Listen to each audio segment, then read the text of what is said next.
Tēnā rā koutou katoa, ko riri e te kanawa hau, heuri au no Poihākena Marae, so ko kari o te maunga, ko whangaro o te moana, i te tau tōki pāpā, no Ngāti Manipotoa hau, tēnā rā koutou katoa. Good afternoon, my name is, I said Riri e te kanawa, but most people will know me as Missy. And I'm here really just to talk to you about some of the investment foundations that, as Marae Trustees, we think it's important for you to know and understand so that we can help you make your decisions. We're going to be talking about sort of five key concepts today. So one is the investment foundations, then we've got the different types of investments. Every investment has different risk and different rewards, so we'll talk about that kind of trade-off. And then also looking at the advisors. So, you know, there's plenty of different advisors, so we'll have a look at the advisor landscape, and then we'll show you a couple of places where you can go to have a look at investment and investment performance. So today we're going to do our work through our content framed in Hine Taiwa's story. So Hine Taiwa grew up with her nan and koro, and they had gardens, so really good spud growers, potato growers, and had lots of different varieties. So nan and koro have now passed on, and Hine Taiwa has been left with the legacy of her whānau, which is the prized seed potato collection. When she was growing up, she never needed anything, but you know, it was a humble life.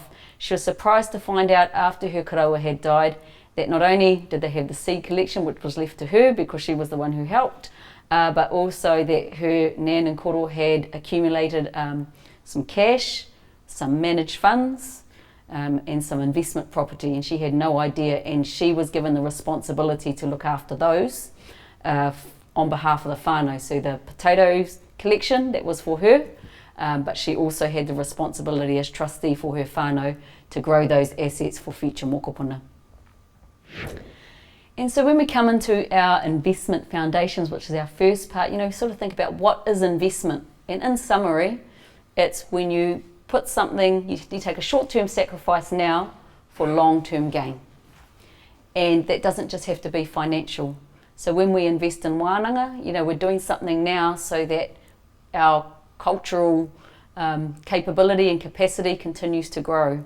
When we invest in education grants, we're investing in the ability of our young ones to have good opportunities long term. So those are all forms of return. When it comes over to financial investment, it really is about what we do with money now so that we can have a longer term benefit. And you've got different examples, and we will go through those throughout the course of the day. So a couple of key things which we'll also talk about in more detail. One is investment capital. So that's the original amount that you place into any investment. We'll talk about where that comes from later on. Then there's the investment returns, and there's different types of returns. So you get income, you can get growth, and then there's different forms of investment, and we'll talk about those as well.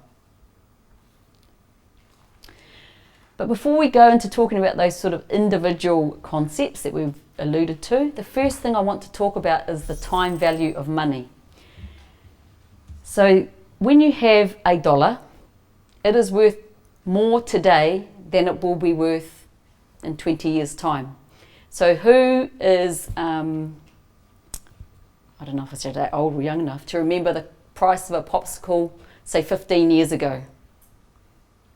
I know when I was a kid, it was maybe 30 cents for a popsicle. Now it's about $1.50. So then my dollar back then could buy 3 popsicles, 3 and a bit. Now it can only buy maybe 1.5. In fact, it can't even buy 1. And so that's what that is inflation. So you've got 2 options with your dollar. You can invest it and use time to grow it, and then it will grow in value over time. Or you can hold on to it and put it under the mattress, and over time, that inflation, or the cost of that popsicle, means that it will have less value over time. You won't be able to buy as much with whatever you put in the mattress now. So that time value of money, really, really important concept in investment, because I think we think of $1 today still being the same as $1 a couple of years ago, but it's not. You know, bread is almost $5 now. It used to be $1.20. Second thing to think about is this notion of compounding interest.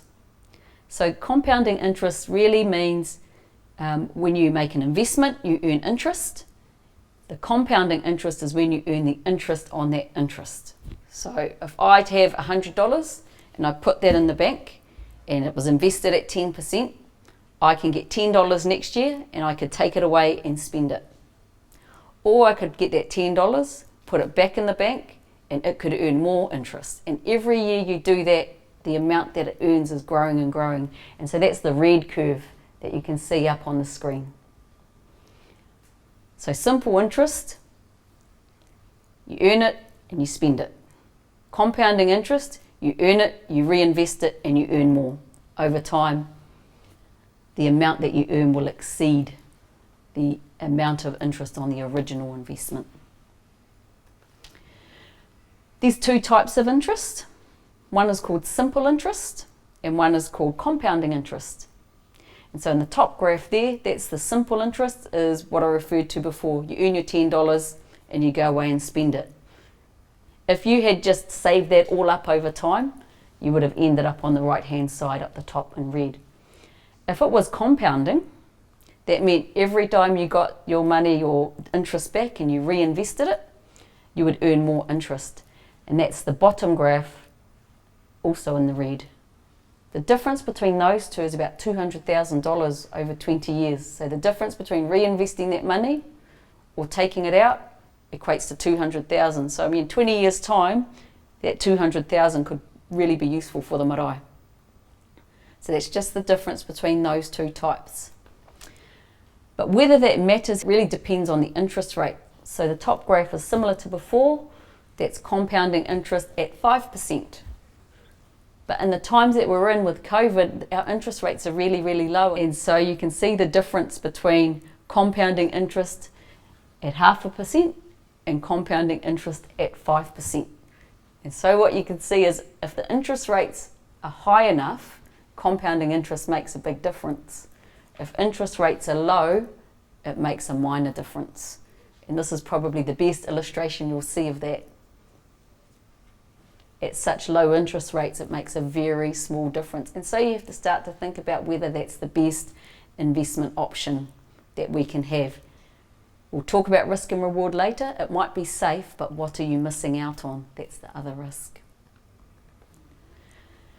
So earlier we talked about investment capital. So this is the third concept. That's the original amount that you invest. So you can get that by saving that up over time. And then that's what a lot of people do. They'll save up their capital or their money over time, and that forms their capital. Or in Hine Taiwa's case, she was given the gift of both the seed collection and the responsibility for the other assets that she was given. Or you can borrow money. And a lot of people starting businesses borrow from their friends, by their whānau, and they take that money, that's the capital, and then they invest. What you reap now is what you sow later on. So the more capital you put in, the higher the chances of better outcomes in the long term. If you want to put a little bit in now, I think that what you reap will be similar. When we talk about what you're reaping, we're really talking about what comes off that investment. And there's two types of, that's referred to as returns, and there's two types. One is an income return, and that's what we're talking about here. And so she plants the seed potato, and each seed might generate 10 eating potatoes and a couple more seed potatoes. Those eating potatoes are the income that she's got off those. She can then go and distribute that to the whānau for eating. Same as if you put money somewhere, it might generate some income, and that's what you might use. You might use all of it, you might use part of it, or you might use none of it. So that's income return. And so that could be interest, dividends, rental income from rental properties, interest from bonds. So those are the types of income that come off investments. The second form is what we call growth. And so that's when you might not get any income off your investment, but instead it grows in value. So if you bought a property 20 years ago, so in Auckland, let's say you bought a property 20 years ago for $160,000, that same property is probably worth $600,000. Even if you didn't rent it out in all that time, you still would have got that increase in value. And so that's what's referred to when we talk about a growth return. Now, if I think about shares, who's heard of Xero? a financial accounting software company. So they haven't paid a dividend ever. And I think their shares are probably up to about $101 or something now. So if you had 0 shares, you would never have got any income off it.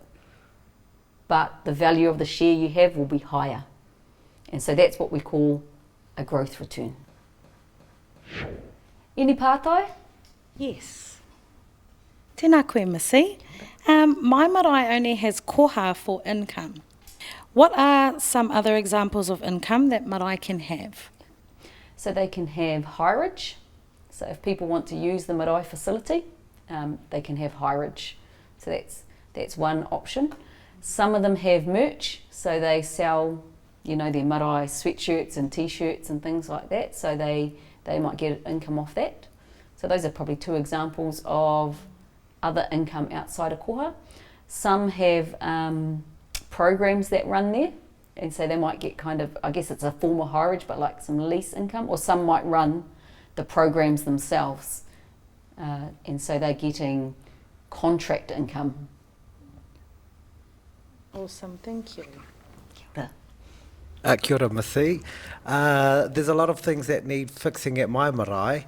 What's some things for me to consider as a marae trustee when dealing how much we put into capital for investment and how much we can use straight away on marae maintenance? Yep. So we'll talk shortly about a balanced portfolio, and we'll talk about the marae as well. So it's important to have a plan for the marae, and then you know what your income requirements are going to be in order to do all the mahi that needs to be done. And only then can you make the call around how much of, say, this grant you might use for capital versus funding it out of income later on. But really important to maintain your marae, but also look at what other sources are available outside of this grant to help you do that.